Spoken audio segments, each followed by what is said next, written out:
franchises here, bud. Oh, it's a Halloween recording of the franchise. That's right. It's Halloween Day, the spookiest day of the year. I'd stay in if I could, but I have to go to work where I may encounter killers and ghouls and slime. All the hallmarks of this scary holiday. Let me bring in Logan B. I think that was a little too loud. I'm not sure we picked that up or not. But hey, guys, I actually forgot today was Halloween What until does you that just said mean? A that. little too loud. Like I think you sometimes you like will go too loud into the mic and it'll like peak or something where Is we that like true? Then maybe I should have a better mic. I think it might be Zoom. Uh-huh. So I'm not allowed to get loud? No, you can, but I've noticed like one time I think when I sang like the MTV thing, I got too close and like we didn't even hear the first half of it.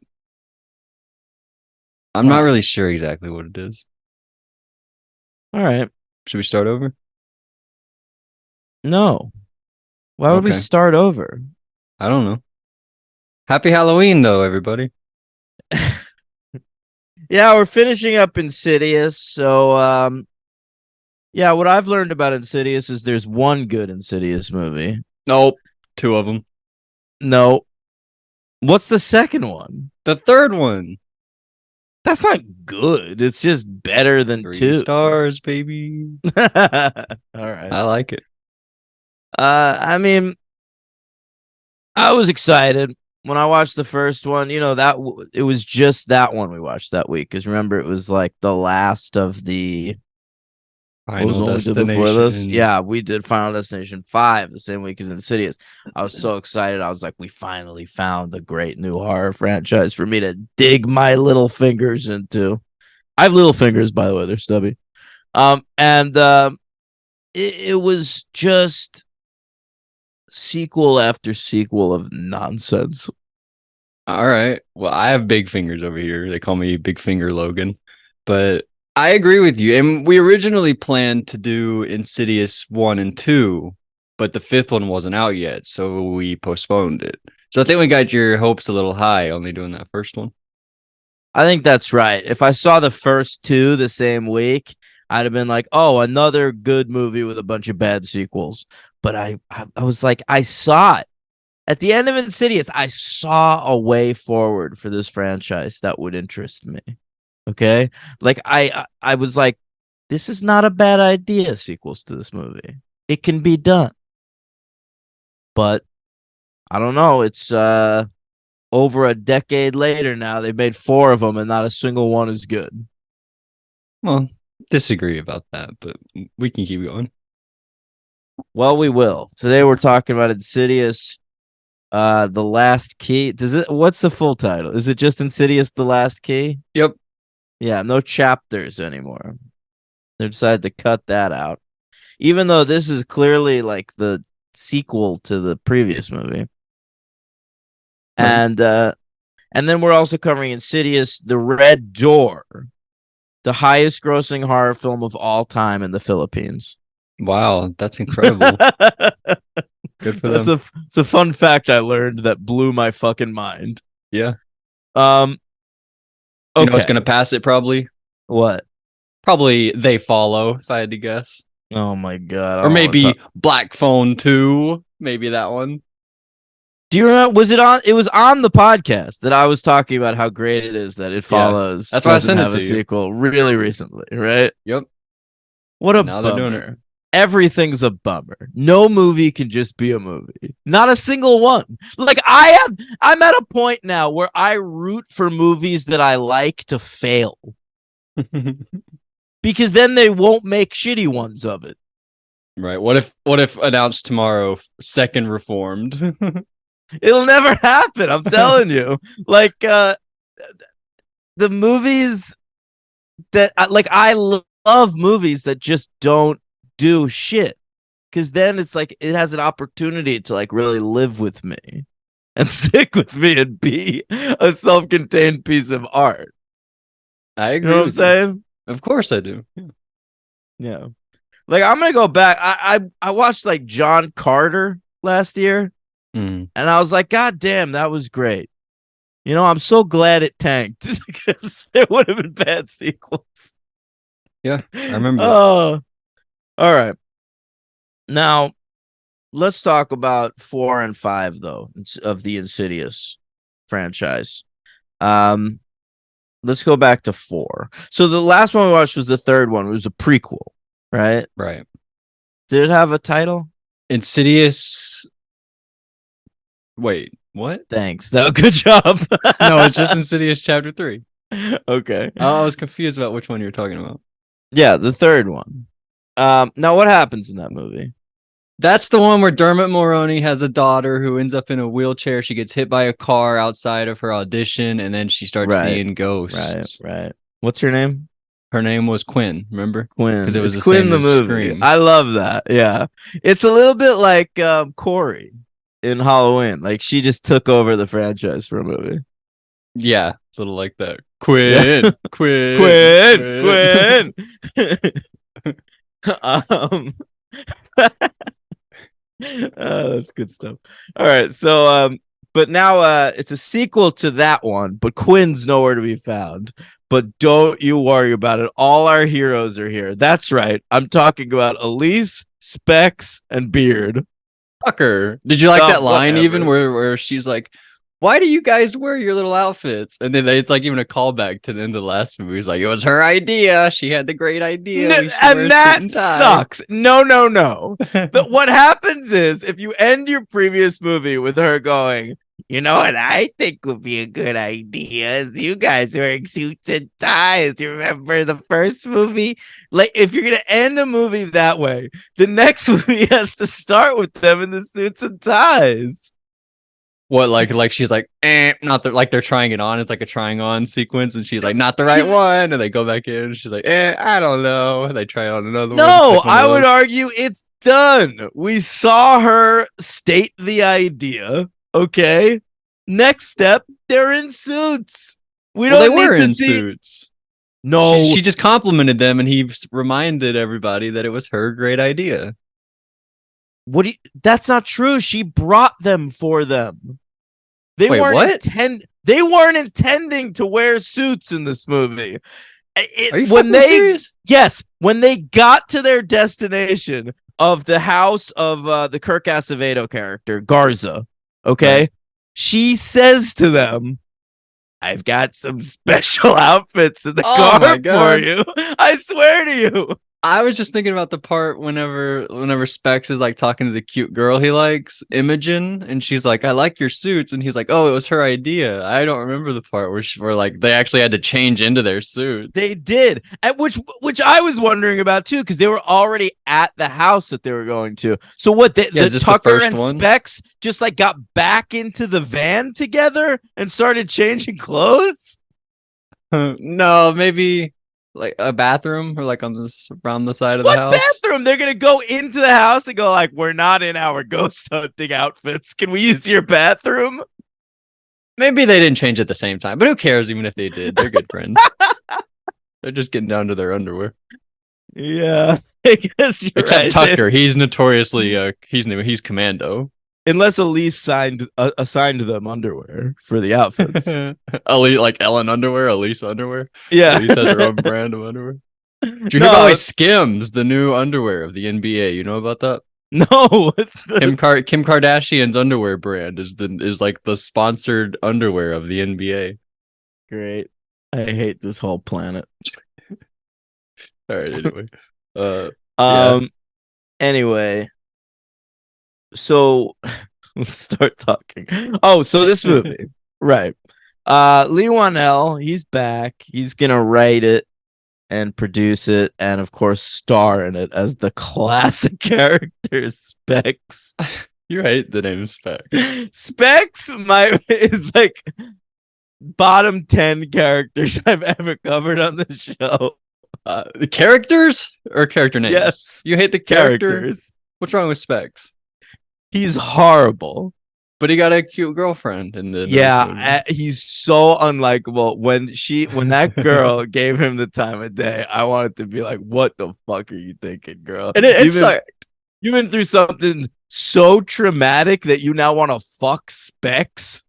you think it was the trauma that did it? I think it was just the bonding experience. I don't think it Yeah, necessarily it's had to do. trauma bonding. Oh yeah, I guess I have heard of that.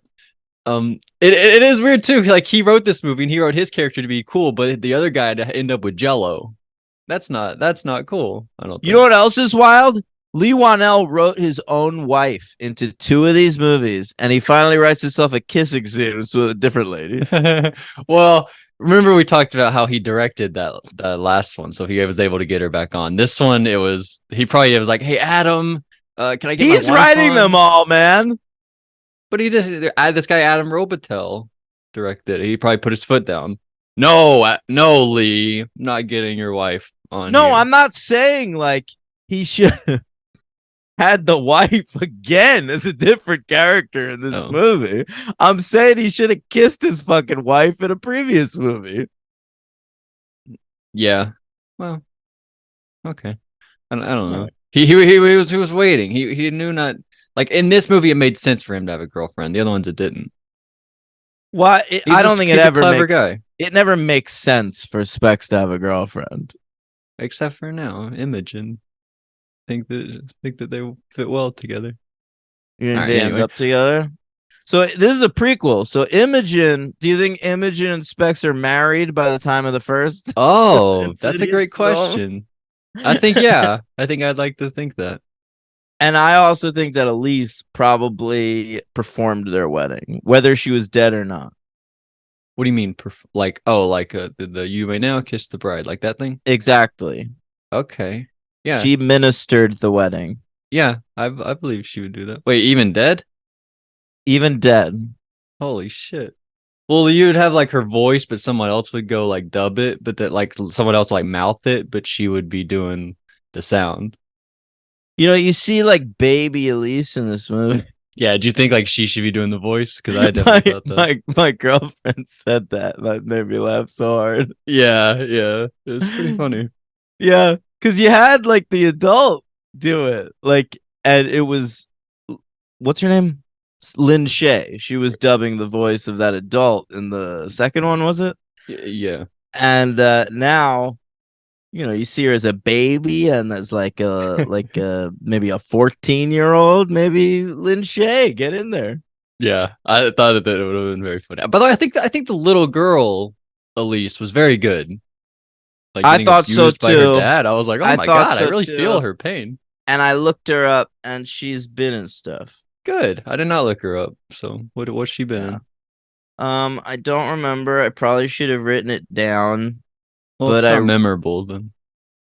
Was it like but the Goldbergs or something? Like it wasn't bad. No. Oh, that here, bad? no, I I'll don't even tell know. you what it was. She was a regular on Girl Meets World and Sydney to the Max. Sydney to the Max. What is You don't know that? Sydney to the Max? No idea what that is. All right, that's like the shows you watched as a kid, those shitty shows on the Disney Channel. Those don't exist. They're only great shows that were on Disney Though Channel. this new crop of shitty kids is watching Sydney to the Max. All right. What? No way. I've never even All heard right. of that. It aired from 2019 to 2021, set in the present day with flashbacks to the 1990s. The comedy revolves around outgoing middle schooler Sydney Reynolds, who lives with her single dad Max and her progressive grandmother Judy, three generations under one roof. Okay, now Sydney was played by a cute little black girl, and her best friend, of course, was played by little Elise from this movie. Wow. Yeah, I love it. yeah. Great stuff there. Um, what else we got?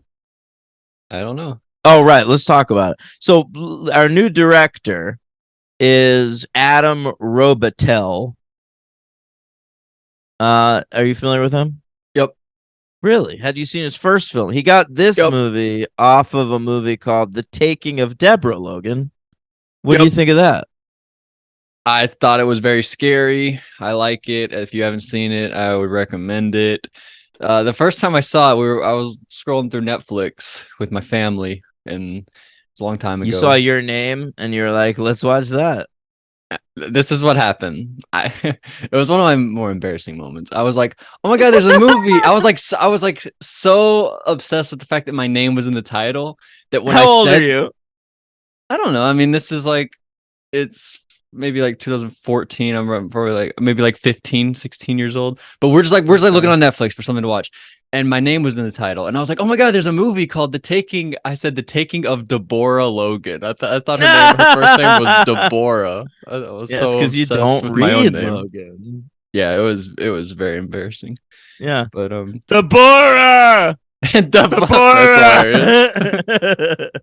But yeah, no, it's very scary. I think it's a good flick, and I've seen No. it. The first Escape Room. Never saw this. That's after this movie, but Right, right. He got this off of that taking of Deborah Logan, but since this movie, he's done the first two escape rooms, which I haven't seen. yeah, I saw the first one. Didn't really like. I'd say I like Deborah Logan more, but yeah, I think Interesting. you'd like both of them. Check them out. I mean, we'll do Well, Escape Room or yeah, something. I've been saving escape room for the show. Who's in Right. Deborah? Who plays Deborah? That's a great question. That's a great question. I'm not sure. I'll look it up. But in Escape Room, it's the girl from the Bones and All. You know that one? Oh yeah, yeah, yeah. She's good. Yeah. Uh Deborah Logan is played by Jill Larson oh, look at this though. Her daughter is played by Helen Hunt's sister from Mad About You. and Ramsey. Yes. Okay. Yeah, I've seen her before. But very scary movie. Some pretty shocking moments. It's a scary cover. I like Yeah, it it. is. Yeah. Oh, you haven't even seen the start of it. Ooh, all right. Maybe I'll check that out. Yeah, do it. Now, Your girlfriend Lee. might have seen it. Should I check on Letterboxd? Oh, that's a good question. Yeah, she's seen a lot of this shit.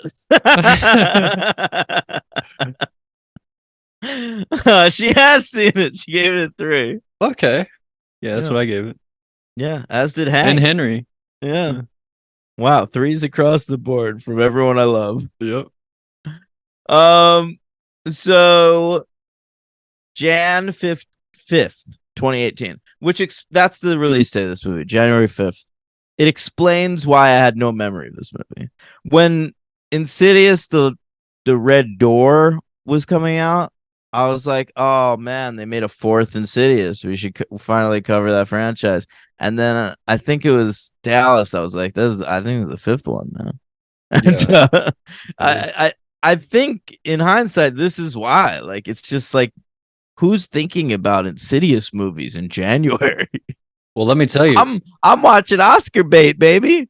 this is the only Insidious movie I ever saw in theaters. Me and my brother went and saw in like at the very start of the year. This was a year where I was like, I'm gonna see every movie in theaters. 2018, and I started real hot, and then I got into February and I sort of fell off. But I remember I saw Den of Thieves and 12 Strong. You know what that is? That was a great Uh, double feature one day. I was trying to see I don't everything. need. Is John Cena in that? No, that's No, that's 12 12 rounds. rounds, 12, right? 12 Strong is Chris. It's like a Chris Hemsworth war movie. It's like they're on horses and shit. But yeah, yeah, What this is. war? I don't know. What war is it that they're on horseback? I don't know. It's like a made up war. Uh, What? No, I don't know. I don't know what it is. They're just like I couldn't tell you to be honest. But yeah, this is the only one that I saw, which is weird because this is, in my opinion, the most It's anonymous one. Afghanistan. They're on horse. They are. They're on horses right on the cover. Yeah, on the cover, they're on horses. Is that the hook? It's like you've seen No, Afghanistan war movies, but have you seen them with horses? I think I just said that because it's on the cover.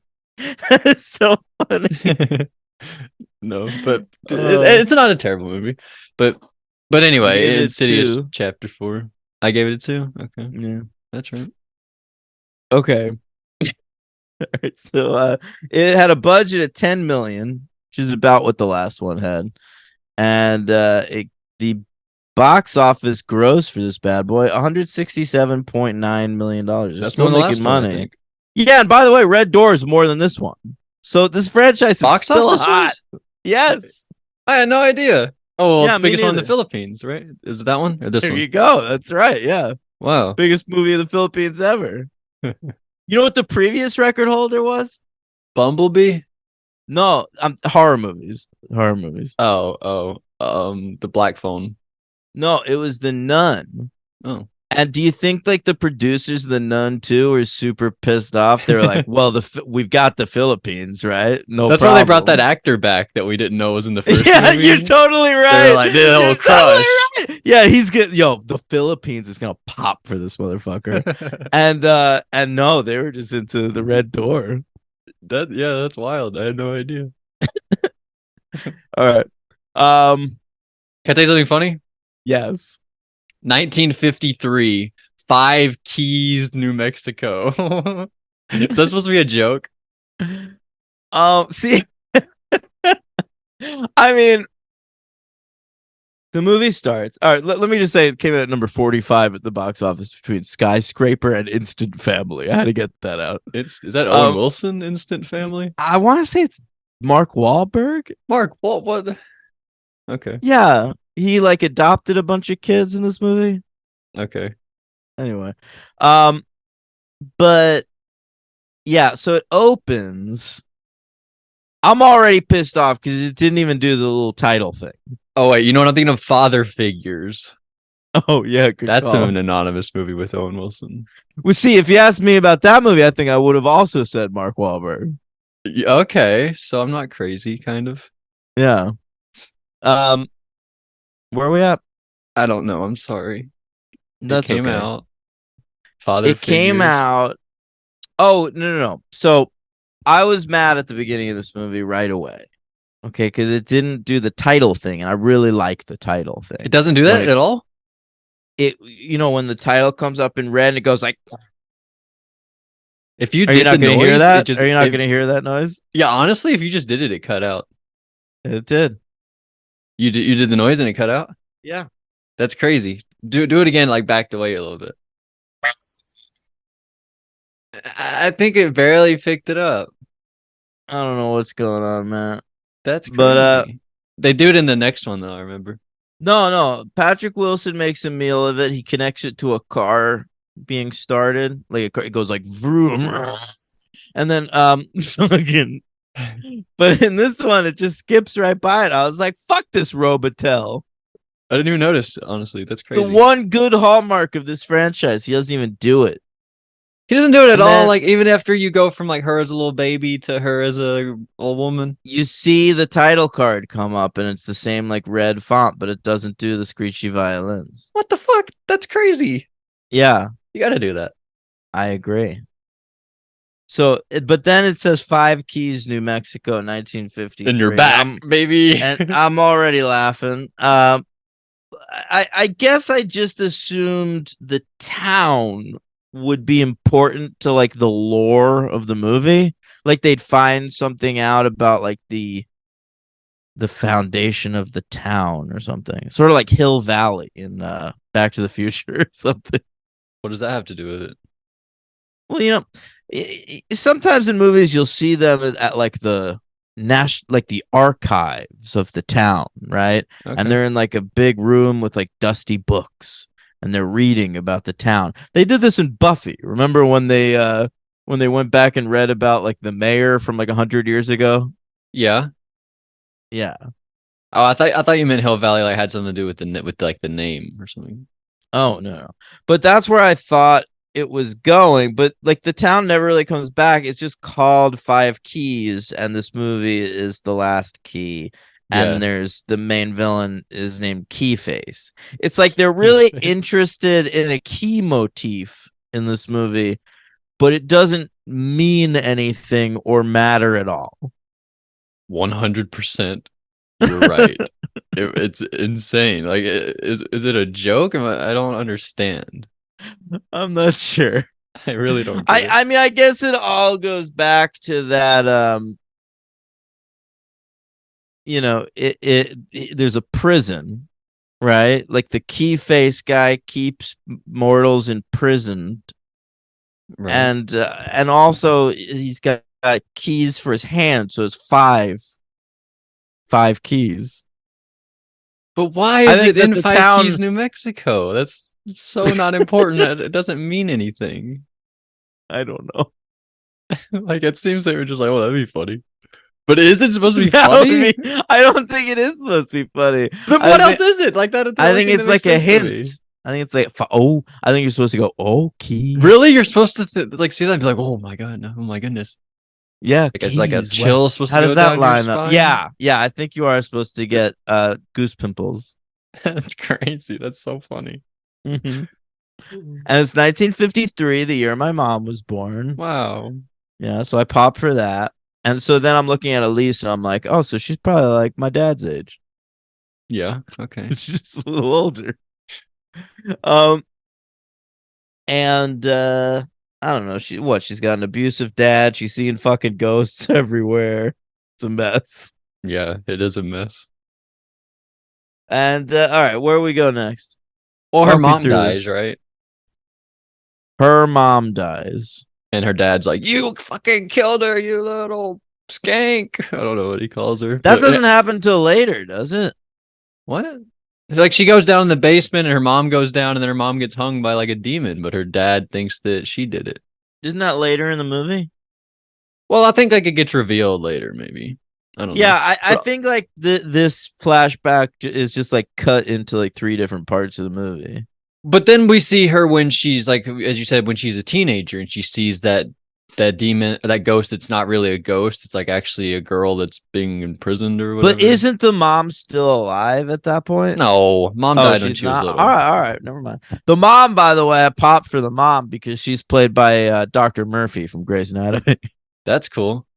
Yeah, Yeah, I didn't recognize mom, but I thought that I might. I was like, like if I wouldn't have been surprised if you told me she was in something I'd seen, but I haven't I seen kind it. of thought it was bad casting because that lady looks too modern. Like I feel like maybe she's had some work done on her face or something, Wow, and interesting. it didn't strike me as what like a 1950s housewife would look like. But Yeah, like a woman, like she comes in like with like big lip injections, and she's like, yeah, "Hey, I'm in the 1950s." it's sort of I didn't notice odd. that. I didn't notice that with her, but that's a funny. Yeah. That's funny. But she works on Grey's Anatomy like gangbusters. Don't She's even still worry on it about right it. now. No, no, no, no. It was years ago. She was on for a couple seasons. Okay, and the and She comes back every so often for an episode or two. okay. She has a little brother also who has a whistle. Well, the mom gives him the whistle. We see her give him the whistle in the movie. He Right. loses it instantly. Immediately, yeah. It Doesn't find it seems for 50 weird to years. me. It seems weird to me that they remember this whistle as being such a token of their childhood that they need to like look for it in the further later. I'm like, you owned this whistle for 30 minutes, if that. I, I love when we cover franchises and you're always like, this thing that's so important was only in your life for one day. And it's like, yeah, like we get so into it that I love when we get to that point. Like we did with Clerks when they're like Yeah. recording what happened for one day. It's like this was one day of your Yeah. life. Why was this? That's Yeah. kind of my favorite thing when we get to that point. Everything they remember that they put into the movie of their lives happened on the one day clerk. That's when franchises, you know, they're done. When we're really talking about the one day they had that we know about. That's when you need to call it quits. I think So bad. that's the sign of a dead franchise. But yeah. So basically, yeah, the little brother, but then she leaves later on when she's a teenager. So yeah, so we see that like throughout the movie. But Right. anyway, so she goes. We see her. She gets called back to the house to go because like there's that Garza guy. Yeah. Played by Kirk Acevedo from Oz. Is the show. Yeah, the prison drama Oz. He was also in J.J. Abrams' Fringe. Okay. Yeah, So a you very like him? fine. Yeah, no, he's a really good TV actor. I was excited to see him here. I was bummed he didn't have a bigger part. It seemed like he was acting like he was in like Saw 5 or something. That's kind of the not movie in a he was bad asked way. to appear in, though. It's Yeah. like Insidious is one of these franchises where if Final Destination actually was the same thing, where like every so often in the franchise, not every movie, but every so often, there'd be just a human psychopath Right. that was like not connected really to the insanity of the supernatural or whatever. And that's what Garza was. He's like just like a killer in the same way that the old lady was. But I think that the thing is that he is being possessed, kind of, right? I think he's being influenced for sure. Like how because I think that's the thing with this house is that like you get possessed and you like start to imprison women or something. I kind of Yeah, don't fully yeah. understand. Yeah, it's true. Like for some, the spirit of this house influences you to keep women in this little prison in the basement. Because her dad did the same thing. Remember, like Right. she thinks she's running into a ghost her That's whole kind of child. cool, I guess. Yeah, I like that reveal. And it turns out to be just like a girl. Yeah. So that's pretty interesting, I guess. Yes, but that's and then so he's But like it reminded me of Final Destination 3, the the best one. boyfriend, like the angry boyfriend character. Right. Ian McKinley. Yeah, where it's just like a dude trying to kill people Well, there's that amidst character like in Saw the too, insanity. also. The guy who's like trying to get the numbers off everybody's necks. And it's Oh like you have to deal yeah, with the traps, but also this scary huge guy trying to kill everybody. right. That's why I Saw too is awesome. Among many things. What's the big set piece in Saw 2 that everyone remembers? Well, there's like the needle pit. That's a big one. Amanda gets tossed into the big needle Right, pit. right. The needle That's bit. probably the big one. But there's the girl who gets her arms in the blades, and then instead of like taking her arm out of the blade, she puts her other arm up through the box with That's the not what I'm blade. thinking of, I though. mean, you're probably thinking of the needle thing. That's probably the number one Saw trap ever. Okay, We should have done that, by the way, Saw trap tiered list like we did Final we Destination. could do it anytime you want. Well, I don't know if you'd remember them all by now, but it would have been I great at the wouldn't. time. Well, I'd Yeah. have to, yeah. Um, all right, but yeah, so teenage Elise, she ends up leaving and leaves her brother behind, and he hates her forever. Someday I might watch all the Saw movies again. I like Saw. You definitely should. Yeah, Yeah, maybe in a couple of Halloweens. yeah. Maybe when Like, Saw 11 comes out. I'm just saying, like, at some point in my life, I think I'll go rewatch all those. And I think you'd And like them even more. I think so too. It strikes me as that kind of franchise. Like, I really do. Like, over the course of this month, I've seen people logging Saw movies on Letterbox, and they're going like, "Fuck yeah, Hoffman ruled in this one," and like I hated Hoffman. I wonder if I rewatched it, I'd be like, "Yeah, man, Hoffman." Why did you hate Hoffman? I don't know. Maybe I just like wasn't able to You let John thought Kramer go. that was crazy. Like you thought in Saw 10 that people wouldn't even know that was Hoffman. No one in my fucking theater did. Well, it's dummies in Las Vegas who are just like care about sports and whatever. But Is that what we care about in Las Vegas? Sports? I think so. I think the people born there, that's all that you care about. They love the Golden Knights and the Raiders. All their sports teams they got in the last like 3 years. Yeah. Devontae Adams, he doesn't seem very happy. Well, he's not playing very well. Well, it's not his fault. He like went there to go play with Derek Carr, and then Derek Carr got traded. Now he's playing with Jimmy Garoppolo, and he's like, "Fuck this dude." That's a fair point. He hates Jimmy Who Garoppolo. wants to play with Jimmy Garoppolo? Maybe some women. He's a very Yeah, handsome he guy. is, he is a very handsome guy. Yeah. All right, so she Like leaves, Specs. joins Specs and Tucker, and they later I on. was thinking, how about this? Specs and Tucker must die.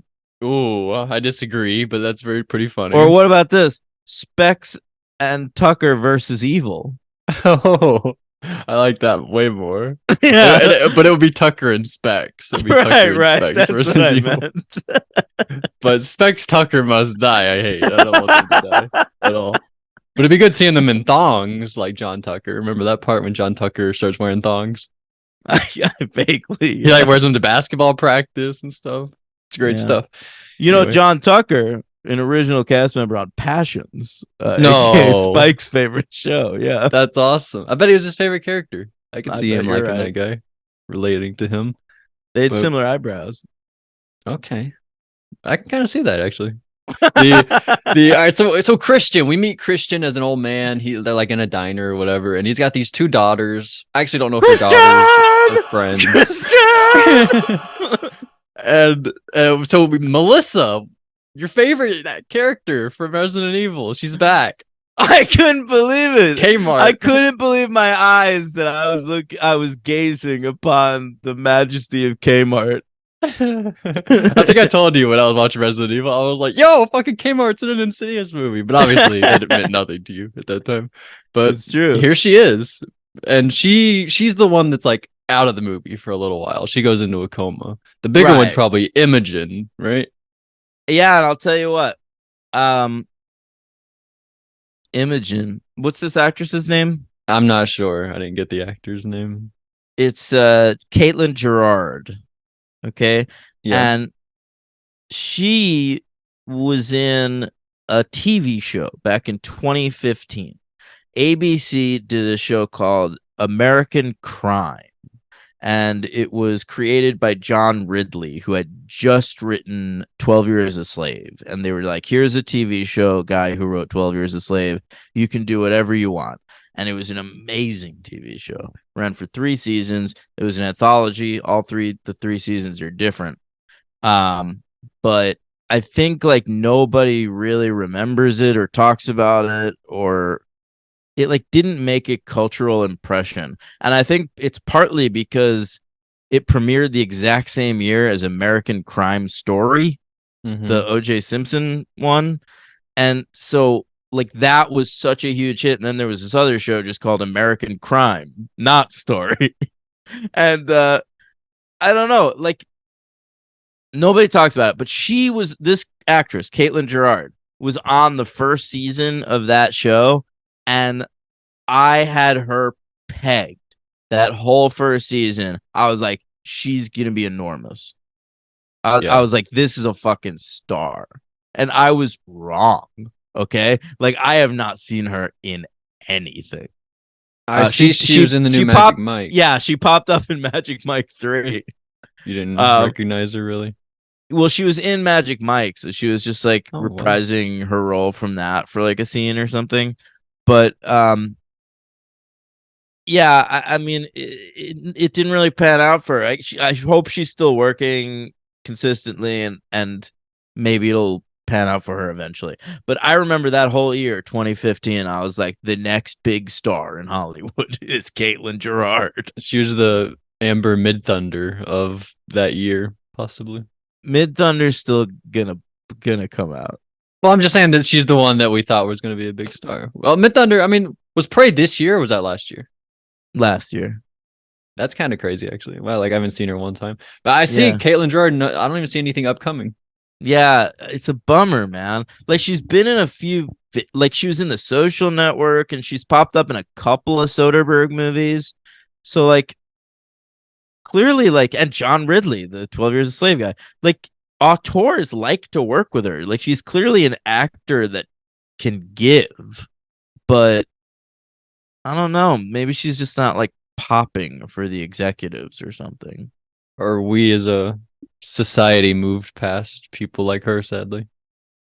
Yeah, that's not a bad point. Like she's sort of like, an averagely attractive blonde girl. Very And interesting. unfortunately, Like that's not really what Hollywood's looking for right now. Hollywood's yeah. looking for people more like his roommate in the Red Door. His room. Yes. Yes. Yes. Yes. Yes. Yes. Yes. Yes. All right. All right. So we keep going. That we meet these guys. Did you like Christian, the brother, whatever? I prefer Edge, but he's all right. Okay. You actually prefer Edge? No, I don't. Really? You prefer Christian over Edge? I love Christian. I know you do, but I didn't know you actually prefer I him. do. I prefer Christian to Edge. Okay, that's kind of crazy. I mean, I don't want to say it's crazy, but I think Edge is probably like the number one villain of my life, probably. Hey, Not listen, not like we'll in talk WWE. about it in about 11 or 12 weeks Yeah. on the Sunday Night Wars. Probably longer if we keep doing them once every 2 weeks. Oh, you're right. You're right. I'm saying if that was weekly, but yeah, you're right. More I like think we should like 4 try to do weeks. them weekly at some point. You want to do that show weekly? Well, I had the thought the other day. I was like, should I watch wrestling? And I was like, oh wait, I gotta wait 2 weeks to do it. But I was like thinking like I could be doing it right now. But we could try it 1 week Okay. to see what happens. But all right, so I just got so much current wrestling I have to keep up with. You could take a break for 1 week, right? Uh, Everything, all of our shows are about to end, and then you'll have time. I guess that's true. Well, I guess you don't even watch Big Brother anymore, do you? Or you do, brother? What Yeah, are you do. talking about? Yeah. Sorry. I think I'm done. We'll get into it. I think I'm done with Big Brother. What? Like, I think this is the last season I'm gonna watch. What's wrong with this season? It's a good season. It was a good. Well, we can talk about it. I'm over it. Like the people. Like I'm just over the people in the world. I don't know. Well, we can get into it. But yeah, so there's these guys, whatever, we go to meet.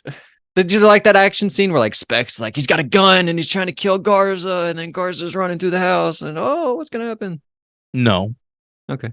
I remember being in the theater, I was like, Specs better not fucking die. I remember thinking that. I was like, if Specs dies, this whole franchise is redeemed. Oh my god. And they'd treat it like fucking Dewey dying in Scream, like this beloved character.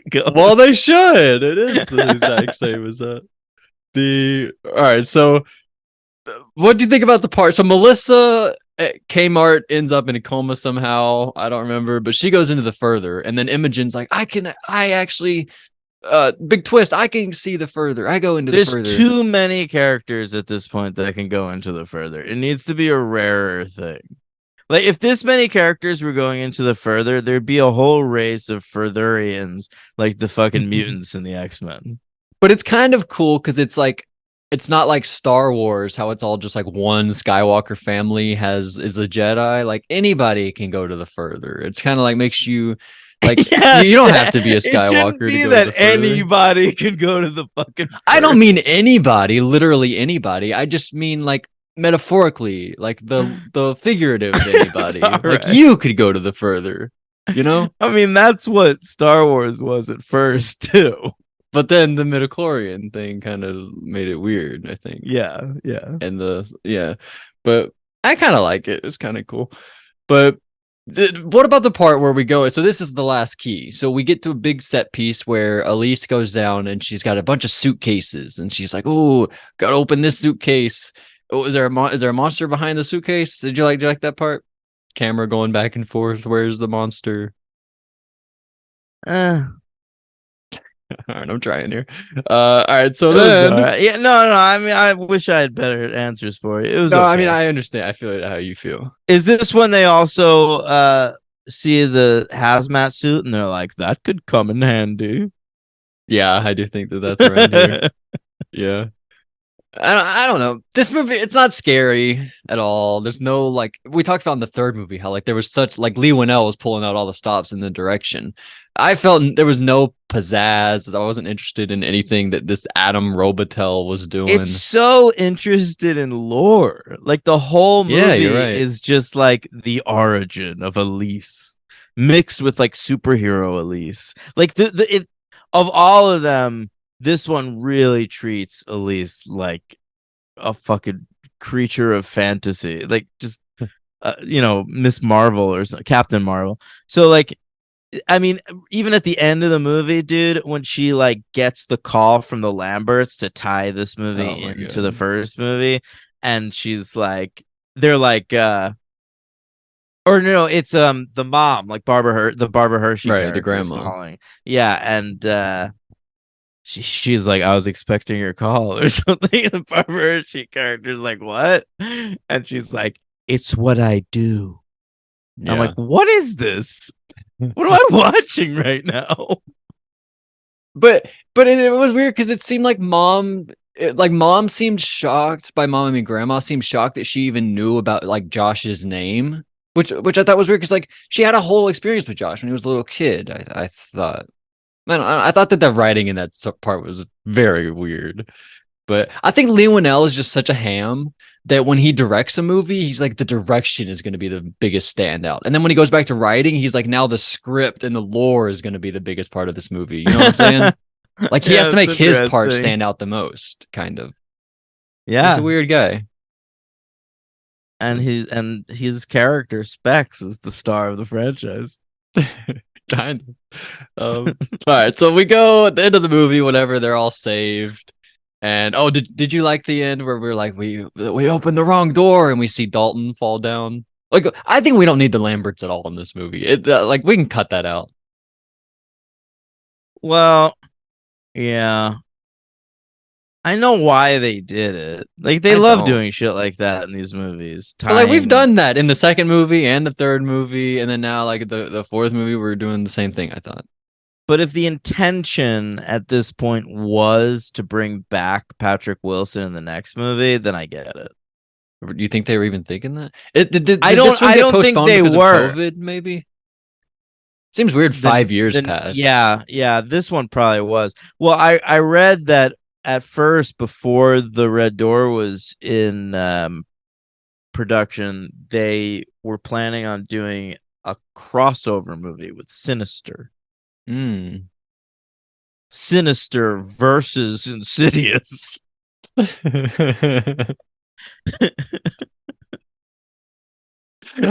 Whoever Oh my wins, god. we lose. um, well, Ethan Hawke finally would have gotten Insidious, right? Yeah, you're That right. would have been very cool. Well, I'm I I'm wish the trying to think whole of. movie, the whole third act was just Ethan Hawke and Patrick Wilson beating the shit out of each That would gotta be awesome. I would like that. other. That's crazy though. They're kind of they're.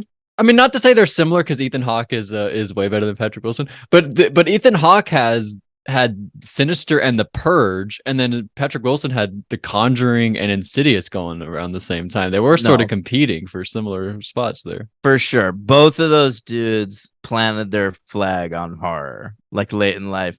They're like, we'll finance our little indie projects by making like uh successful horror movies. Right. Yeah. Yeah. And they were all big franchises there. So it worked. It's weird Ethan Hawke dies in the first Purge movie. Not the first Purge, but the I feel like every time we do that we have to say that. But I think that's actually one of the cool parts about that movie is that Ethan Hawke dies. That's a cool move. But anyway. So I give this one, I think I might go 1, honestly. Wow. I A one. like what is there to hold on to, really? You know, I'll give it a two. For what? I don't Imogen, you know. like her? Yeah, I like her. I like Like, some but of she the ends up with Specs. yeah, which is a big bummer. Yeah, But I just I don't really like like it. I liked her, and it was nice to see Kmart Yeah, and Kirk Acevedo. Like the cast was cool, yeah, he was and actually fun. I like that section kind of. yeah, and I like the flashbacks to young Elise, Yeah, and I like young Elise. I don't like teenager Elise. I'll say this: I hated everything in the further in this movie. Me too. I kind of hate the further. Me too. I'm over it. But Yeah, there were certain things not in the further that I liked in this movie, and I'll say I preferred it that's to the fair. new one. I don't know about that. I don't know about that. But the fact that I'm having to think about it, I think I'm gonna go 2 because yeah, you're right. I think I just Wow, I hate the. talked you up to a two. Yeah, you did because I don't like the further, but I do like young Elise, and I like the part where with like the that kind of action part, and I like that teenager Elise. It's like a real person. That's like kind of interesting, I guess. So I will go 2. But this was Okay. not a good experience watching this. I was like, this was like, what did I like the first? I just felt so blah. The whole thing wasn't into it. Yeah, and you saw it in theaters. I did, yeah. Um, Um. I liked All it right. then. So, who's your MVP? I might go Garza. Nice. I I love like that him. choice. I wrote Tucker down though. I sort of like Tucker in this movie. Tucker. All right. I'll go Imogen.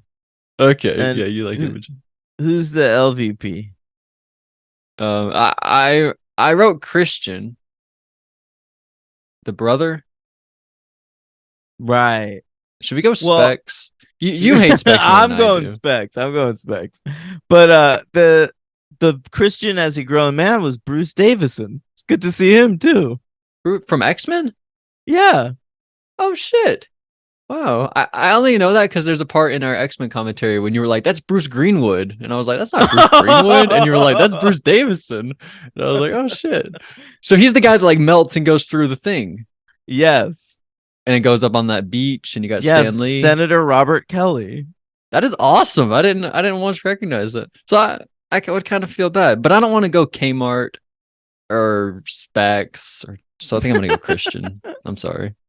That's okay. But her dad, maybe her dad, young Elise's dad, he was like a big Nazi guy. He was like I watching. thought that performance was good too, though. Like kind of intense. Yeah, no, you're right. Maybe mom for But that's looking Dr. so Murphy. modern instead of not like a. I can't give Dr. Murphy my LVP. Okay, all right. So I'll go Christian. I'm sorry. Okay. Um, next movie, Insidious: The Red Door. Yeah. Was By the that way, my was that my worst segue ever? Next movie. yes, possibly. But I want to say Andy. He never saw. He like never logged these, but he did see the newest one, so he probably has seen them. He just hasn't logged this franchise. You're talking about Andy Herron, the winner Eh, of BB-15? yes, Andy Herron. Should we Okay. specify in case people don't know? Should we I just? think you should. Yes. Okay, so they're just calling him Andy, like he's our pal. Yes. He doesn't know who we are. I mean, And people might think we're talking about like the little kid from Child's Play or something. or Toy Story, That's true. Yeah. both Andy. But yeah, but he did log this movie, so I guess we'll get into it here. Okay. I can't wait. Yeah, and by the way, Ryder Strong, I forgot to bring up in the last episode, he gave the second movie 1 star and then never watched any more of them. So he fucking bailed. I think He you have liked the right the first idea, to one, be but honest. hated the second. Yeah. That's accurate. Yep. Good job, writer. Um, but all right, Red Door. So it's a whole different team. Lee Wanell, he only has a story credit, for God's sake. And can you hear me? Sorry. What happened? Nothing. Keep going. Okay. Lee Wanell only has a story credit. So we have a new writer. Like, can you believe this? Someone new is writing the Insidious movies? I don't know Yeah. how to feel about that. It's this fella, Scott Teems. Now, I like him from his TV work because he wrote and directed a few episodes of Rectify, which I think is maybe the most underrated TV show of all time. Really. Yeah, no one talks about it, but it's like probably top 10 best shows ever. Yeah, I've never heard you talk about it. It's I think incredible. you're a fraud. I think you don't I'm actually not like a that show. No, it just never comes up because nobody made it big from that show. Yeah, that's a good point. Rectify. All right, watch Rectify. Yeah. So then he now works with David Gordon Green. He What? co-wrote the Scott Teems guy. Yeah, what is he doing? He has a co-writing credit on Halloween Kills and It's the second one? The second one. Oh yeah. my god. And he has a story credit on Exorcist Believer. Oh my god, the bad ones. Yeah. The worst David Gordon Green movies. He also has a co-writing credit on The Sitter. What? That's crazy. No, I made that up. He probably came up with Evil Dies Tonight, though. But evil dies tonight. Evil dies tonight! Evil dies tonight. Evil dies tonight! Evil Dies Tonight. That's what they're shouting Oh, the whole yeah, time. yeah. You're right. He wrote that. Evil Dies Tonight. Yeah, so that's Teams. And we have a new director. Yay! A great new auteur by the name of Patty Wilson, Patrick Wilson, our good friend, um, Ty Simpkins' surrogate dad, and the man with he certainly has a face and hair. Come on. I won't stand for this. I think he's great. I think that he really got into the character of divorced, middle-aged dad. I think he gained a little weight for the 5 pounds. I think he's like the perfect. You think that was intentional? I do. I do. I think he's I just assumed Patrick Wilson had gained a couple pounds. No, I think he's like really taking this seriously. He's like my first time directing. I'm going to star in this. I'm really going to give it my all. And in every scene, I felt it kind of. I felt the energy of somebody who really wanted this to work. You know who has the energy of someone who really doesn't care whether this works or not? Rose Byrne. Rose Byrne. I'll tell you, she's incredible in that first movie. She's barely not, in it. That's why she doesn't care. She does not bring it to the second movie, and she is barely present. I mean, this fifth movie, it's all about this family repairing itself. Okay, do you think that should maybe include Rose Byrne a little more? I mean, that's been our problem the whole time, is that the second movie should be more about Rose Byrne, less about Carl or whatever.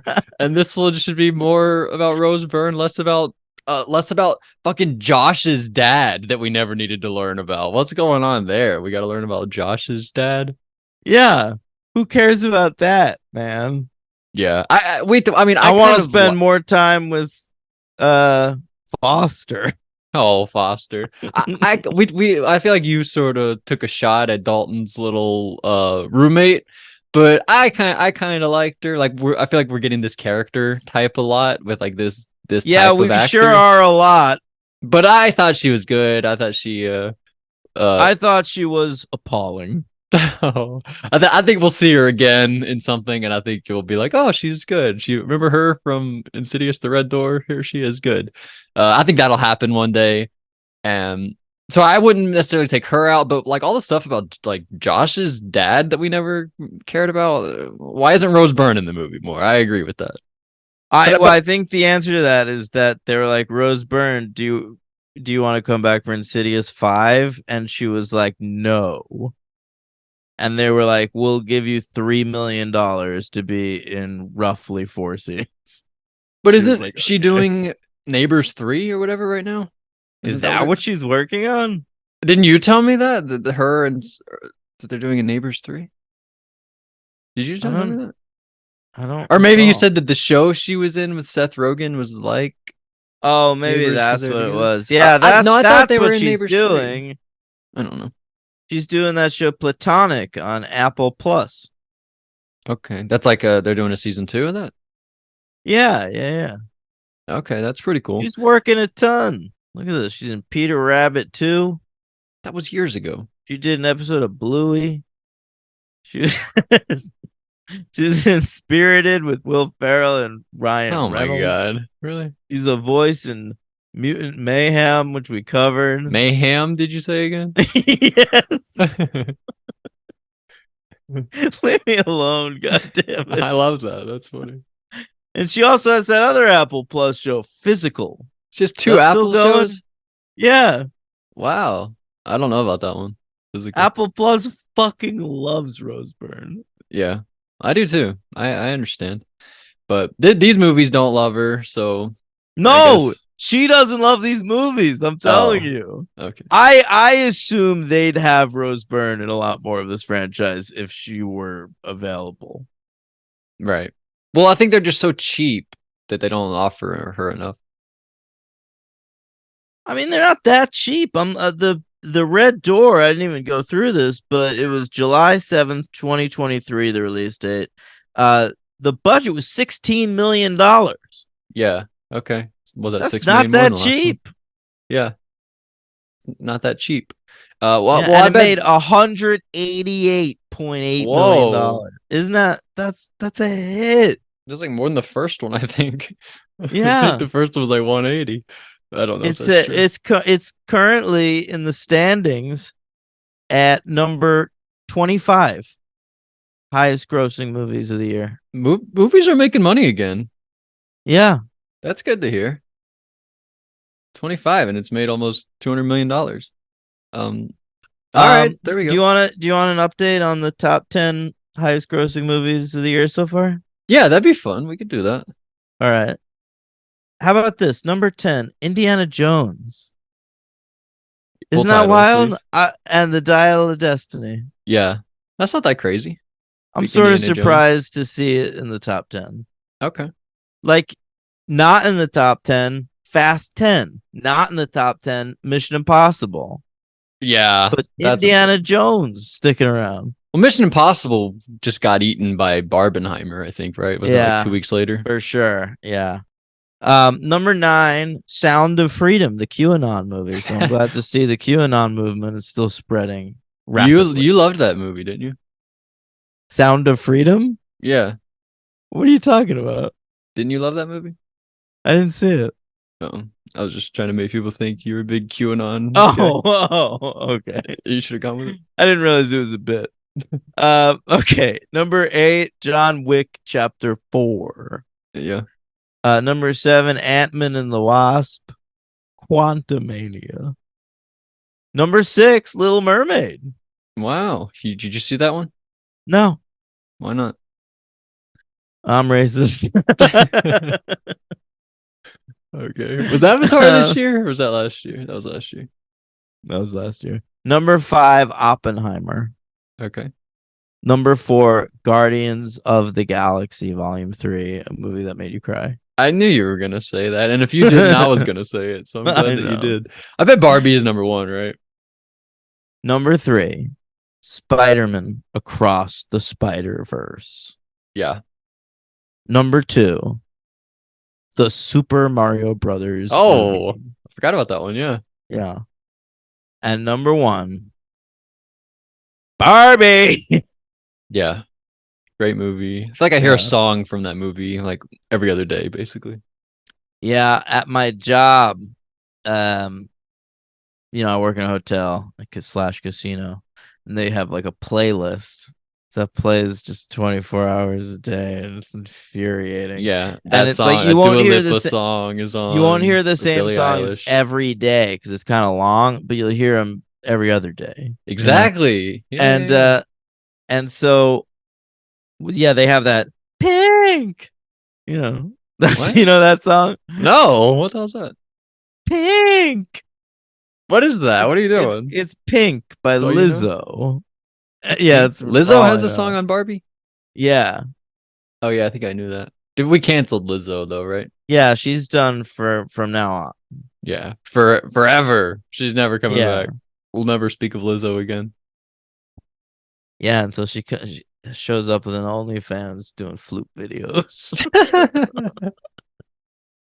Wow, that would be interesting. She does love that flute. That's kind of a cool thing about her. I know. I kind of like that. I do like the Barbie soundtrack though. I think they've got like 4 fun songs on there. Yeah, it's good. Let's talk about The Red Door, huh? Yeah. What do you think of it? Well, first I want to bring something up. Dalton, early on, we get the funeral of Grandma. Right? Oh yeah. What's her Very character name? moving. Lorraine. Lorraine. Everything's a reference to the Warrens. Oh shit. Oh yeah, I forgot about that. Her dog's not in this one. Is it? It's only in the last one. She does talk to it in the last one. She's like, "Hey, little Warren, how are you?" I Yeah, love you. it was good to see the dog one more time. But I looked up Barbara Hershey. Yeah. Who plays the mom? Boxcar Bertha, as we all know. Right. And I read her personal life page on Wikipedia, Logan. And do you want to know what I learned? Yes. She was in a 10-year relationship with Naveen Andrews, who played Saeed on Lost. Wow. And they were together the whole run of Lost. Wow. It's incredible. Isn't that amazing? kissing. He was going home at night on Lost, just boning down with Boxcar Bertha. Why did they divorce? I don't know. I think they like split up, and he ended up like impregnating another woman or something. Wow. Okay. Yeah. I was gonna try to do a Saeed thing, but I decided against it. But then I just did that. Jara. But so early on, we're at Grandma's funeral, and in this movie, Dalton's like he like hates the world because he like I don't know he like feels disconnected from everybody because doesn't remember when he was 10 years old or something. I don't know. But he at the funeral, I thought it was kind of crazy, like real disrespectful. He's at her funeral wearing like sweatpants with like the pants string. You know how you like tie pants with like a string sometimes? He had those just like hanging out of his fucking pants at the funeral. I thought that was a crazy choice from Dalton. Who had that? Dalton. Dalton was just like at his grandma's funeral with What's up, bro? Seriously. Like I want to say that was like a really smart directing choice. Do you think it was? To be like that's how much of a douchebag this guy is. It's too much. It's too much. Yeah, I'm actually kind of curious. It makes him like, too unlikable. I'd want to know that though, like if they did that to make Dalton seem like such an asshole, or if that was just like a random thing that nobody thought about. I'm actually curious to know about that because I thought about it for a while. Maybe I'm just weird. I guess I am. I just thought Dalton was like such a little prig in this movie. He is. If you want to slap him, yeah, but nothing against Ty Simpkins, right? I thought he was bad, but aside from that, he was pretty good. Right? I mean, I've got nothing against him. Okay, but it was a poor performance. But he's cool hair, right? Yeah, and he's got those guns sticking out. All the time. He did have big guns. Yeah. He's like, I'm a sensitive artist, but check out these guns. You know what I was thinking? I was thinking like they were on set that day because that's the day it's Patrick Wilson's moving him into the dad's moving him into college, right? It's that day when he's like got the big guns, and I felt like they were on set. He was supposed to be wearing that because he was wearing like a button up shirt around his waist, right? And we've talked about how Patrick Wilson's like his dad, basically, like in real life. I feel like they were on set and they were like moving the stuff, shooting the scene. And Patrick Wilson was like, I got a good thing for your character. Like you've been working out. This will be really good for you if we get this in the movie. Like maybe take that shirt off, tie it around your waist. Maybe we'll get some good shots of your guns in this movie. I don't think that was like planned ahead of time or anything. I think they were just on the day. Maybe it wasn't going so well. He was like, all right, Ty, come on, loosen up a little bit. Loosen up. You want to like really impress people? Let's do this. And they like came up with something to like give Ty a little boost. I think that was a thing for Ty. Be like, let's get your name out there a little more. Get these guns on screen. I like this theory. So there we go there. But I like that scene actually. I thought that was a nice scene. And we talked about I was annoyed by it though, because here's what happened. They at first, before that, after the funeral, and there's that fun thing at the funeral where you see the little thing behind him, and it's like, oh, that was good actually. I like that. Yeah. But then he asks Ty Simpkins if he wants him to drive him to college, right?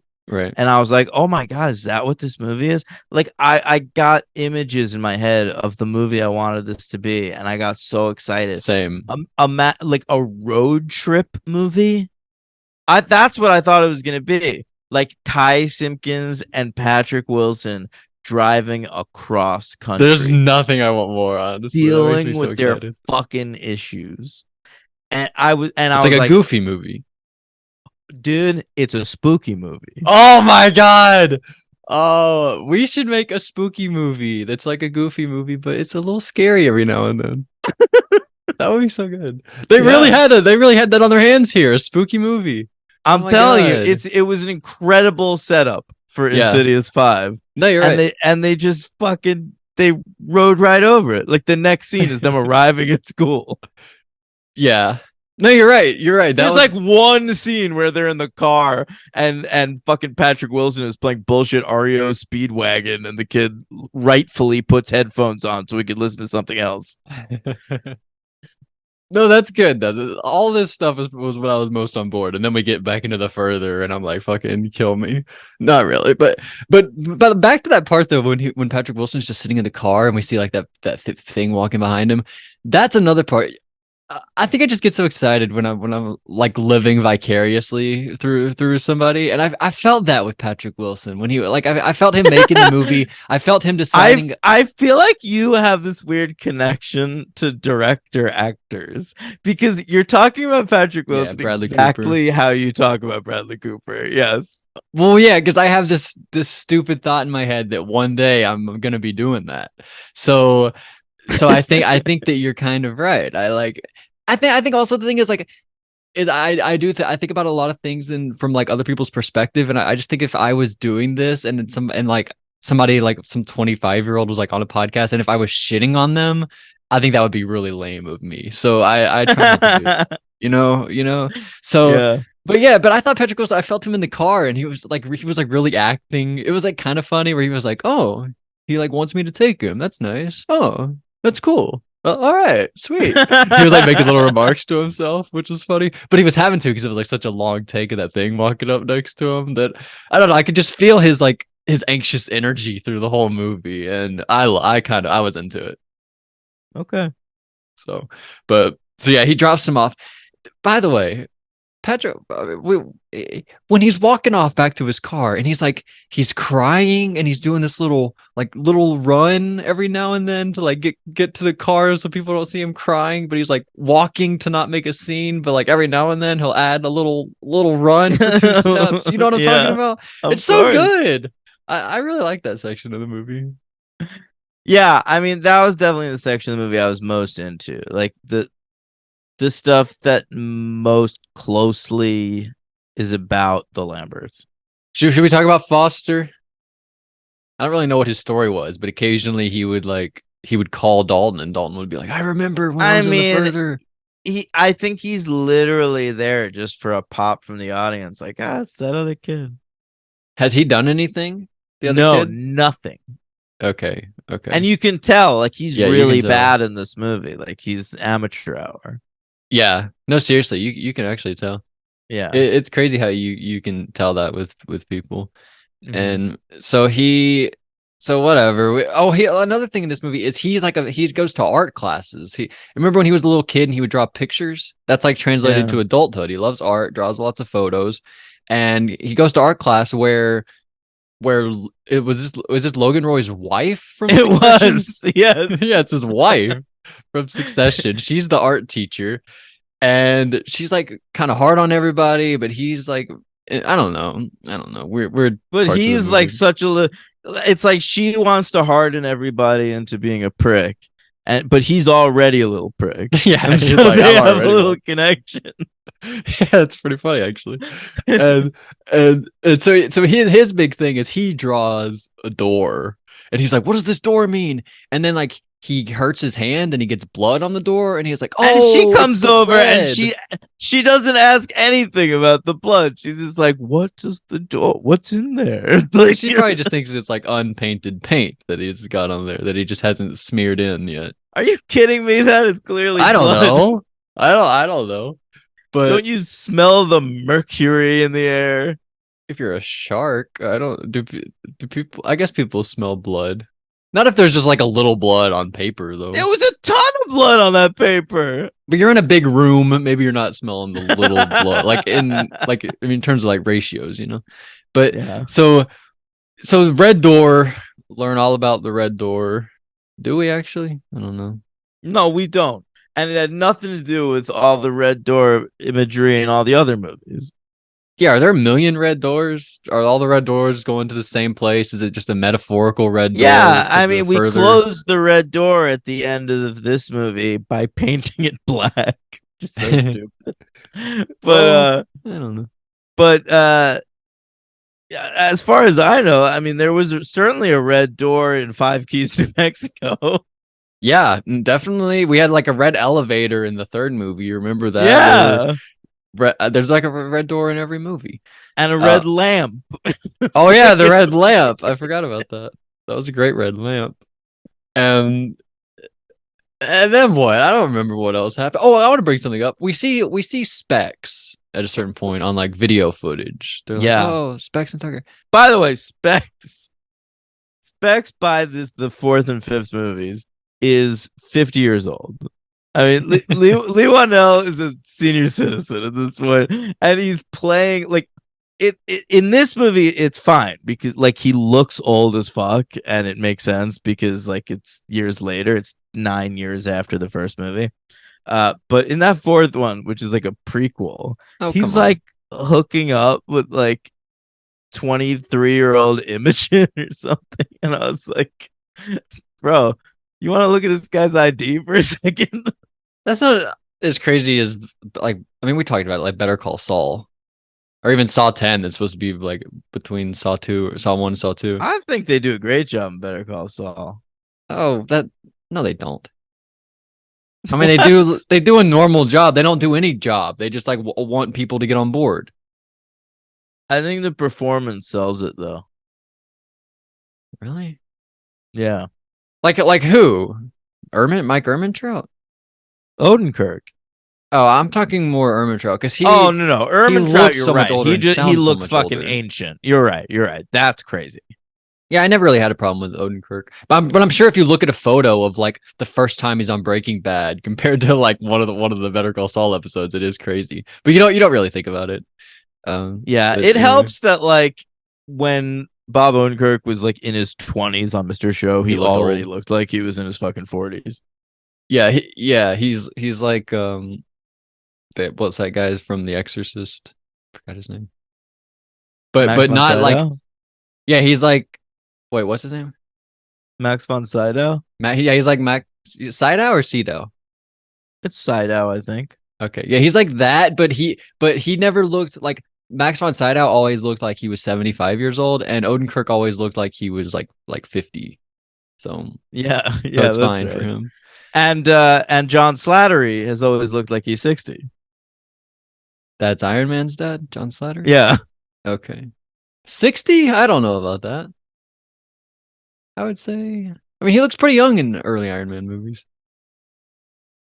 I don't know. I'm just thinking Looks of like Mad Men. 45 or so. 45. He's always got white hair. Really? Yeah. No, I didn't know that. Um. I couldn't believe that this movie opened with Carl. Oh yeah, Carl's back. I was like, Jesus Christ. You Yeah. couldn't do a worse job getting me interested in your film, Patrick. Yeah, Carl has more lines than Rose Byrne, probably. That might I actually be think you true. might be right. Maybe Yeah. not more lines, but maybe more words. He says a lot of words early on. That might all be one line. um, but I don't know. They all live. What happens? What do you mean? I mean, well, like the climax of the movie. What happens? Like they go in the further, they all come out. Yeah. I mean, it's just a Everybody's lot of nonsense, isn't it? yeah. I kind of have What a about the question. frat party, the vomit demon? What the hell was that? What's up I with don't that like know. demon guy who like vomited everywhere? Who is he? Just a little set piece. He was a kid, like from the frat that had died.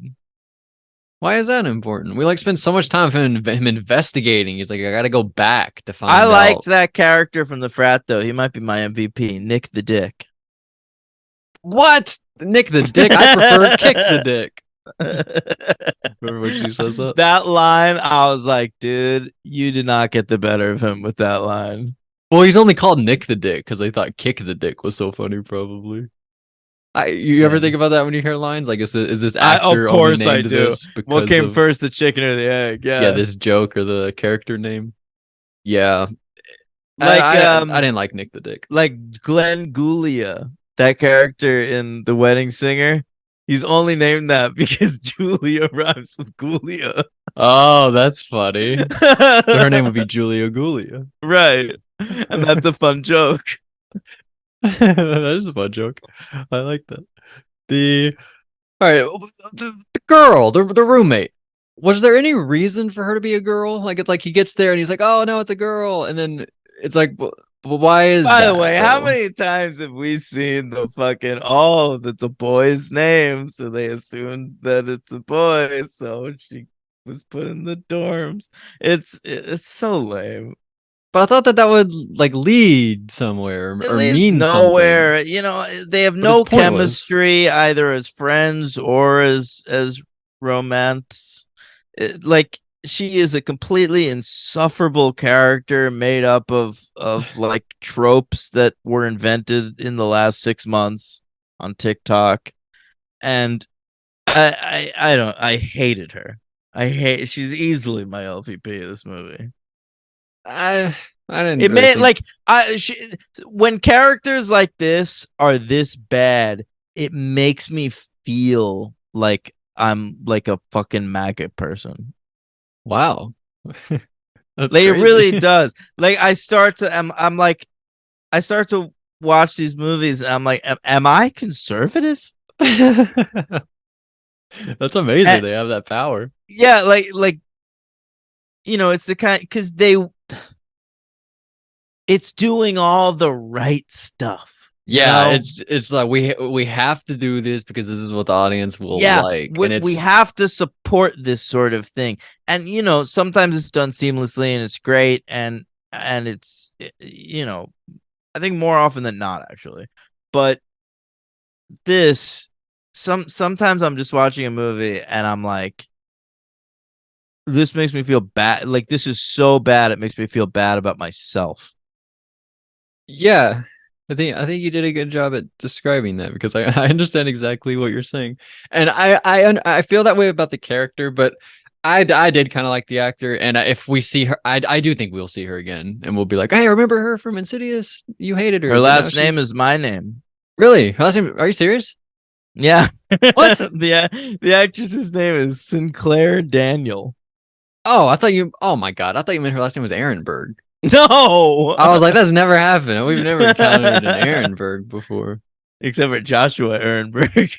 Oh, your cousin? Yeah. Well, we've never encountered him.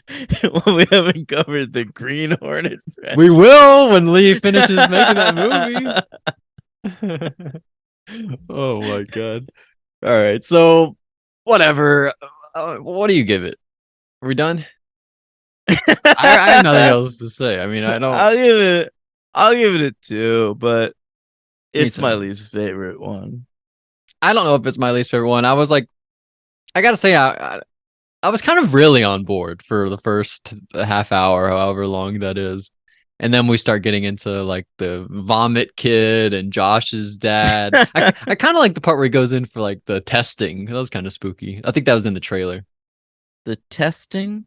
He like goes in for like a test on his brain, and there's this scary guy Oh, crawling at him. that was good. Yeah, the MRI scene. Yeah, that's in the. Pretty sure that's in the trailer. But Yeah, I was that's into a that. cool part. Yeah, great job. And I Yeah, the MRI scene and the scene with the thing behind him in the car are the only spooky things in the whole movie.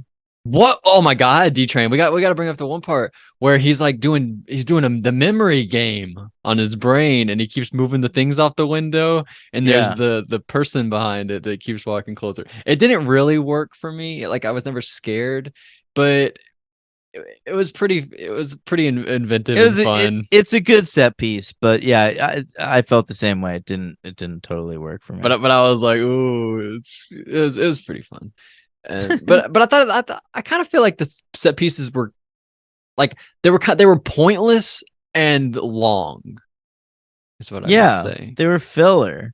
Yeah, they were. They were Because like, oh, we got to do the it. actual heart of the movie were the conversations between Patrick Wilson and Rose Byrne and Patrick Wilson and Dalton, and they were separated for most of the movie, and Rose Byrne Yes. didn't want to be in it. So like, there was a lot of space to fill. Yeah. And they did an okay job. So I'll give it a 2. My MVP, I'm gonna go with Patrick Wilson for acting and Oh, that's directing. sweet. That's sweet, Patrick Wilson. And I hope he directs again. Yeah, me too. I'm gonna go with Nick the Dick. Oh my God. I liked his speech about how frats are the only safe space to be men. Yeah. All right. Nick the Dick.